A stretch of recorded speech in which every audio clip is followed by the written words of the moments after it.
নারী ফরজ গোসলে দেরি করবে ওই নারীর তিনটি ক্ষতি হবে।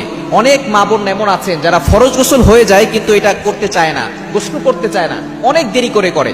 দেখা যাচ্ছে রাতের বেলা তার গোসল ফরজ হয়েছে, সে দেখা যাচ্ছে পরের দিন দুপুর বেলা রান্না বান্না শেষ করে এরপরে সে ফরজ গোসল আদায় করে। খবর এটা কখনো করা যাবে না, কেননা এই ফরজ গোসল যখন হয়ে যায় তখন কিন্তু তার নাপাক হয়ে যায় এবং ওই অবস্থায় সে কোরআন পড়তে পারবে না, কোরআন ধরতে পারবে না। এবং এ বিষয়ে অবশ্যই সতর্ক থাকতে হবে যাতে করে ফরজ গোসল অবস্থায় যদি আপনি মারা যান তাহলে আপনার কি অবস্থা হবে। এক নাম্বার ক্ষতি হচ্ছে যারা ফরজ গোসল অবস্থায় থাকে, দেরি করে ফরজ গোসল করে, তাদের এক নাম্বার ক্ষতি হচ্ছে রহমতের ফেরেশতারা তাদের কাছে আসে না। এবং যেই ঘরে এই ফরজ গোসল দেরি করে যারা করে ওই ঘরের ভিতরে রহমতের ফেরেশতারা প্রবেশ করে না, যেহেতু তারা নাপাক এই জন্য তাদের ঘরে রহমতের ফেরেশতারা প্রবেশ করে না। এজন্য খুব দ্রুত এই ফরজ গোসলটা আদায় করে নেওয়া উত্তম। এক নাম্বার ক্ষতি হচ্ছে রহমতের ফেরেশতারা তাদের কাছে থাকে না, শয়তান তাদের কাছ থেকে ভিড়তে থাকে, তাদের কাছে চলে আসে।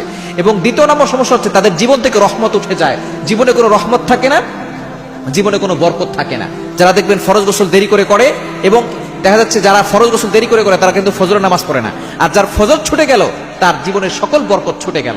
এজন্য ফজর ছুটানো যাবে না। ফজর যদি ছুটে যায় অনেকে মনে করে যে জোরের সময় একসাথে পড়ে নিব, এটা যে আপনি করছেন অবশ্যই কিন্তু আপনি গুনাহগার হচ্ছেন এবং জীবন থেকে বরকত উঠে যাবে। এবং তিন নাম্বার হচ্ছে যারা ফরজ গোসলে দেরি করে তাদের জীবনে অভাব লেগেই থাকে, অভাব থেকে তারা মুক্ত থাকতে পারে না।